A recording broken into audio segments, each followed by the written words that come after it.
अस्सलाम वालेकुम, welcome to another video money dot official पर। जी, तो मैंने जैसे आपको पहले बताया था रिसेंटली वीडियोस में कि ना हम दराज के ऊपर पैकिंग किस तरीके से करते हैं। मैंने आपको कहा था मैं आपको प्रॉपर तरीका बताऊंगा, आप इस तरीके से पैकिंग कर सकते हैं। फ्लायर वाली पैकिंग तो मैंने आपको बता दी थी कि अगर फ्लायर के अंदर आपने कोई चीज़ भेजनी है तो वो किस तरीके से भेजनी है। फ्लायर की एक पॉकेट बनी होती है, ट्रांसपेरेंट पॉकेट बनी होती है, उसके अंदर आपने शिपिंग लेबल डालना होता है। शिपिंग लेबल के बाद आपने उसके अंदर अपने प्रोडक्ट को डाल के अपने फ्लायर को बंद करना है। बंद करके आप उसको प्रोसेस करवा सकते हैं। सेकंड, मैंने आपको बताया था कोई ऐसी चीज़ जो कि जिसका साइज़ बड़ा है, फ्लायर के अंदर वो नहीं आ सकती, उसको हमने किस तरीके से पैक करना है। और अगर दूसरी बात यह कि अगर वो टूटने वाली चीज़ है, उसका ख़तरा है कि वो टूट सकती है, तो उसको हमने किस तरीके से पैक करना है। ठीक है, अब उसको हम पैक करते हैं इस तरीके से। ये आपको नज़र आ रहा होगा, ये एक बॉक्स था, मेरी प्रोडक्ट थी। ये प्रोडक्ट थी थोड़ी सी सेंसिटिव कह लें आपने, टूटने वाली, इसका ख़तरा है कि ये टूट सकती है।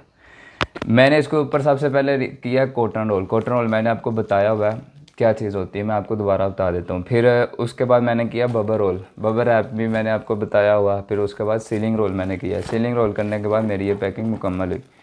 हम देखते हैं कि हमने ये पैकिंग किस तरीके से की, हम इसको सीखते हैं कि हमने ये पैकिंग कैसे करनी है। इसको हम साइड पे कर देते हैं। अब ये देखें, मेरे पास ये प्रोडक्ट है, ठीक है, ये कॉटन रोल है, और ये मेरे पास प्रोडक्ट है। प्रोडक्ट है, एक बोतल है स्टेनलेस स्टील की, ठीक है। अब ये है तो स्टील की, देखने में तो ये लोहे की, लेकिन जब इसे डिलीवर होना है ना, तो डिलीवर मैंने आपको बताया इतने बुरे तरीके से करते हैं डिलीवरी बॉय कि ये स्टील की बोतल भी इसको डैमेज कर देते हैं। इसको क्या नाम है, इसके ऊपर डंट आ जाता है। तो इसको हमने पहले इसको खोल के ओपन करके चेक कर लेना अपनी प्रोडक्ट को। हमारी प्रोडक्ट बिल्कुल ठीक है। चेक करने के बाद हमने इसकी ओरिजिनल पैकिंग है उसको हमने कोशिश करना बंद कर लें। बंद करने के बाद आपने कॉटन रोल को इसके साइज़ का काटना है। साइज़ का काटने के बाद ये देखें, आपने इस तरह से इसको अपने कॉटन रोल के अंदर रैप कर लेना, ठीक है। हमने इसको रैप कर लिया। रैप करने के बाद हमने इसकी जो साइड्स हैं, साइड्स को बंद कर देना, ये वाली साइड्स को।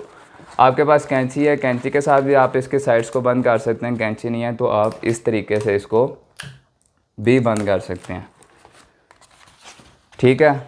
तो ये बंद करने के बाद हम दराज की जो पॉलिसी है उसके ऊपर फुलफिल हम पूरा पूरा उतर चुके हैं। दराज की पॉलिसी क्या है मैंने आपको बताया हुआ है।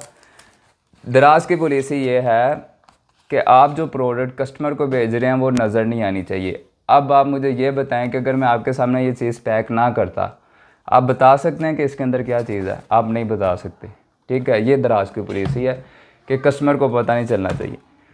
अब ये मैंने पैकिंग कर लिया है, दराज की पॉलिसी फुलफ़िल हो गई है। इस पॉइंट पर मैं अपनी पैकिंग को दराज की हब पर फुलफ़िल करवा सकता हूँ, लेकिन मैंने अब अपना हिसाब देखना है कि ये क्या नाम है, इसको डैमेज तो नहीं हो सकता, इसको ख़तरा तो नहीं है कि डैमेज हो जाए।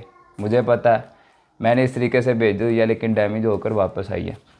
डैमेज से बचने के लिए मैं क्या करूँगा, इसके ऊपर ये बबल रैप हमारे पास होता है, बबल रैप कर दूँगा, ठीक है। आपने जिस तरह ये कॉटन रोल का साइज़ लिया था इसी तरीके से आपने बबल रोल का साइज़ लेना है।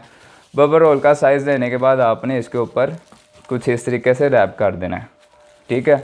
इसकी साइडें भी कवर हो जाएं और साइडों के अलावा इसके जो बाकी चीज़ें हैं ना वो भी चीज़ें कवर हो जाएं। कुछ इस तरीके से आपने इसका बबर रैप का साइज़ लेना है। साइज़ लेने के बाद आपने इसके ऊपर बबर रैप कुछ इस तरीके से काट देना है। जब आपने बबर रैप कर दिया है, बबर रैप करने के बाद जो सबसे लास्ट स्टेप है वो हमारा होता है सीलिंग रोल हम इस वजह से करते हैं कि जो हमने पैकिंग की है ना, पैकिंग अच्छे तरीके से बंद हो जाए। और ये पैकिंग जब हम इसको डिलीवर करवाएं तो जो हमारी टेप्स वगैरह लगी होती हैं वो खुल ना जाए। ये सीलिंग रोल होता है शॉपर की तरह, ये ब्रीक होता है, लेकिन ये ना, ये देखें इसके ऊपर पकड़ कर लेता है। जैसे टेप पकड़ करती है ना, इसी तरीक़ा से ये भी पकड़ कर लेती है। और आप देख सकते हैं कि ये हमारी पैकिंग देखें कितने मज़े की हो गई है। ये देखें बिल्कुल वैसे पैकिंग होगी जैसे मैंने आपको भी दिखाई है। अगर आपको लगता है कि आपकी जो प्रोडक्ट है वो टूटने वाली नहीं है, उसका और टूटने का ख़तरा नहीं है, तो आप अपना ये जो बबल रैप है उसको ज़ाया ना करें। जब आपने कॉटन रोल कर लिया, कॉटन रोल करने के बाद आप फ़ौरन उसके ऊपर सीलिंग रोल कर सकते हैं। सीलिंग रोल करके आप उसे भिजवा दें, ठीक है। तो ये था तरीका हमारे पास कि हम फ्लायर के बगैर जो पैकिंग है उसको किस तरीके से करते हैं, और इस तरीके को आपने फॉलो करते हुए आपने अपनी चीज़ों को डिस्पैच करवाना है। इंशाल्लाह ताला जो आपकी चीज़ें हैं वो सेफली कस्टमर तक पहुंच जाया करेंगी।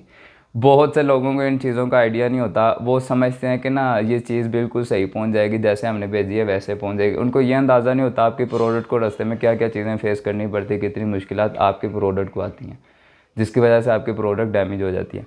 इस वजह से आपने इन सारी चीज़ों का ध्यान रखते हुए अपनी जो आपकी पैकिंग है वो बहुत अच्छे से करनी है। टाइम लगता है, टाइम लगाएं आप। अगर मुझे ऑर्डर आते हैं ना, 5 से 10 ऑर्डर आते हैं, उसको पैक करने में मेरा घंटा 2 घंटे लग जाते हैं।